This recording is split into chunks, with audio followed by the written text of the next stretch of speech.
Welcome back, fight fans. We're here with more news from inside and outside of the octagon. So, is Conor McGregor really backing down from the fight life? Also, will we see Khamzat Chimaev versus Kamaru Usman face off against each other? Dana White just answered. And Henry Cejudo has much to say about fighters Charles Oliveira's skills and Amanda Nunes' retirement. Meanwhile, Alex Pereira and Sean Strickland are busy beating each other up. And Dana White just bought Aljamain Sterling a car. Continue watching to learn what's going on here and other updates. McGregor versus Chandler. With the upcoming Ultimate Fighter season ending, coaches Conor McGregor and Michael Chandler should be gearing up for the final bout.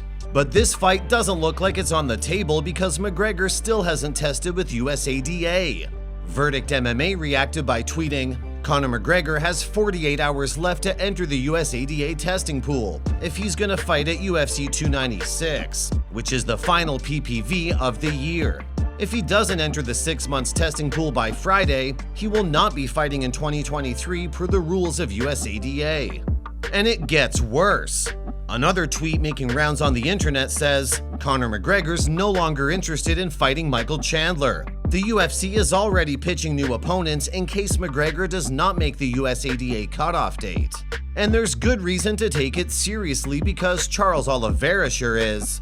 Speaking of Oliveira, he has recently caught Henry Cejudo's attention after his win over Beneil Dariush. Cejudo on Oliveira versus Dariush. Cejudo posted a video saying, is he number one? He's the number one contender. Does he deserve that title shot? He does deserve that title shot. He has beaten up all the top fighters in the world and he's stopped all of them. I mean, that says a lot about Charles Oliveira. If he can come back and actually beat Islam Makhachev and then do it and then finish him, you have to call him the greatest lightweight of all time. You know, ahead of any of those guys because of who he's beaten and how he's done it, and how he's finished all of them. How will he do against Islam Makhachev? A guy with good top control, a guy that doesn't play that game? It's different, man. It's different because Islam's top control is not jiu-jitsu. It's a mixture of, it's wrestling with the mixture of sambo and then ground and pound.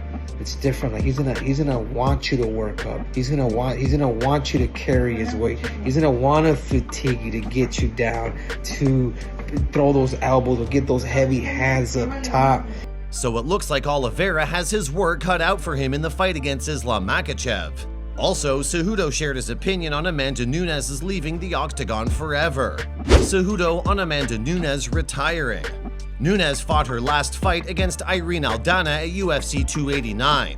Right after the bout, she announced her retirement on Saturday night. Cejudo reacted to this decision by saying, congratulations to Amanda Nunes for retiring with 2 belts. Her legacy is written. You know, she will be a first ballot Hall of Famer. I think the next question to ask is, at 145 pounds, who else is out there?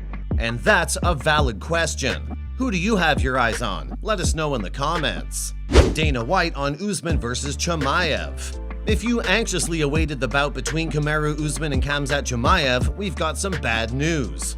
This weekend, Dana White confirmed that the UFC isn't even trying to book the two against each other.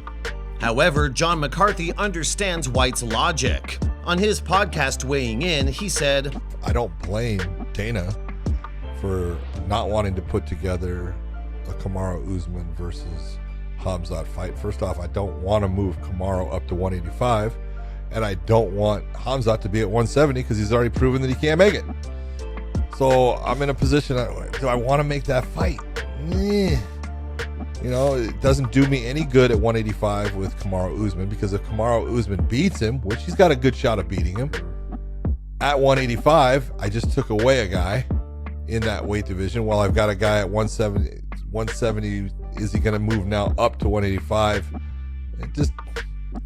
If you're going to have him fight someone, is he the guy to have him fight? Well, you know, yeah, I'm going to be honest. Yeah, he doesn't have the wins in the middleweight division that you want to see.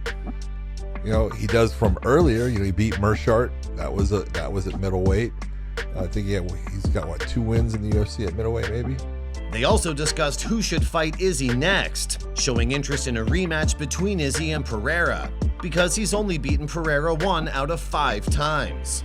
This brings us to Pereira and his recent shenanigans. Alex Pereira and Sean Strickland. Alex Pereira staying at the top of his training, and his partner is Sean Strickland. Recently, he posted himself and Strickland sparring in an Instagram story. He also posted photos of them titled, "Starting the Week with Sean Strickland."